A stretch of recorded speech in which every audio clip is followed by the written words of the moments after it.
नमस्कार साथियों, स्वागत है आप सभी का इस नए वीडियो में। आज के इस वीडियो में हम जानेंगे कि योग अभ्यास स्पेसिफिकली प्राणायाम जो है वो किस तरीके से बैठ करके कर सकते हैं। प्राणायाम करने के बहुत सारे तरीके होते हैं और प्राणायाम करते समय बैठने के भी बहुत सारे तरीके होते हैं, जिनमें से आज हम 5 तरीकों के बारे में सीखने वाले हैं। इन 5 तरीकों को हमने इस तरीके से डिज़ाइन किया है कि एक बिगिनर से लेकर के एक एडवांस प्रैक्टिशनर तक इन 5 में से किसी भी एक पोज को चूज करके उसमें बैठ सकता है। इन सभी प्राणायाम में जब आप किसी भी सिटिंग पोजीशन में बैठेंगे तो इस बात का ध्यान रखेंगे कि आपको उस पोजीशन को चूज करना है या आपको उस पोजीशन में बैठना है जो आपके लिए थोड़ा सा अनकंफर्टेबल पोज हो, यानी कि आपको थोड़ा बहुत पेन का जो है फीलिंग सेंसेशन जो है वो होना चाहिए। If you are entirely comfortable in that pose, that means that it is something that is under your capacity, and if you are executing something which is under your capacity, वो आपको बहुत ज़्यादा long run में help नहीं करेगा। So you make sure कि आप अपनी कैपेसिटी से थोड़ा सा हैवी पोज जो है वो चूज करें।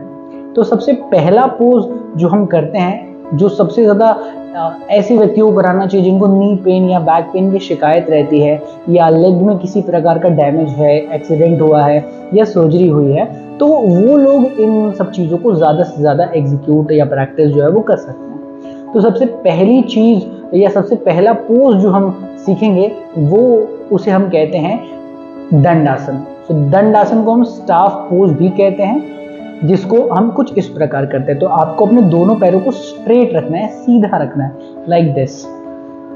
सो दोनों पैरों को सीधा, टोज को जॉइन और ऊपर की तरफ फोकस्ड करके जब आप बैठते हैं इस तरीके से अपने चेस्ट को सीधा रखते हुए और प्राणायाम का अभ्यास करते हैं, भले ही वो भस्त्रिका हो, अनुलोम विलोम हो, भ्रामरी हो, उद्गीत हो, कपालभाति हो, बाह्य अग्निसार हो, जिस भी प्राणायाम का आप प्रैक्टिस करना चाहें आप इस पोजीशन में बैठ करके कर सकते हैं। ध्यान रहे आपकी नी जो है वो स्ट्रेट होनी चाहिए, टोज जो है दोनों जुड़े हुए होने चाहिए, ऊपर की तरफ फेस करते होने चाहिए, और हाथों को या तो आप साइड में रख सकते हैं इस प्रकार से, या तो आप अपने हाथों को किसी भी मुद्रा में रख करके थाइस के ऊपर रख सकते हैं, और आप जिस भी प्राणायाम का अध्ययन करना चाहें वो कर सकते हैं। ये सबसे ज़्यादा ईजी और कंफर्टेबल पोज जो है इसको हम मानते हैं, और ये उस व्यक्ति को करना चाहिए जो बहुत ही ज़्यादा बिगिनर है, वो फर्स्ट टाइम योगा प्रैक्टिशनर है, एंड आपको कोई या फिर लेग में कोई सर्जरी हुई है, नी में आपको कोई प्रॉब्लम है, समस्या है, तो आप इस पोजीशन का इस्तेमाल जो है वो कर सकते हैं।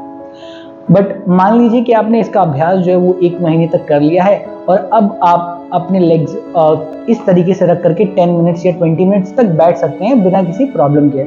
तब आप अपने दोनों पैरों को क्रिस क्रॉस करके बैठेंगे, जिसे इंग्लिश में हम लोग रिलैक्स पोज या फिर संस्कृत में सुख आसन जो है वो कहते हैं। तो इस तरीके से आप अपने लेग्स को क्रिस क्रॉस करके बैठ जाएंगे।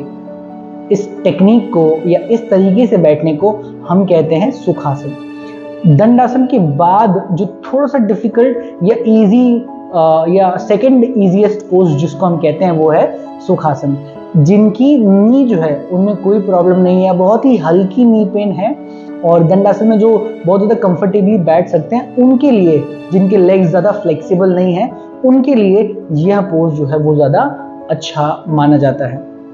तो वो लोग जिनकी नी में कोई दिक्कत नहीं है वो दंडासन में ना बैठ करके सुखासन में बैठना जो है वो चूज कर सकते हैं। इस आसन में आपको बैठना है, ध्यान मुद्रा या किसी भी प्रकार की मुद्रा आप अडॉप्ट कर रहे हैं तो आपको इस तरीके से अडॉप्ट करना है। आप अपने हैंड्स को स्ट्रेट भी रख सकते हैं एंड चाहे तो फोल्ड करके भी इस प्रकार से रख सकते हैं।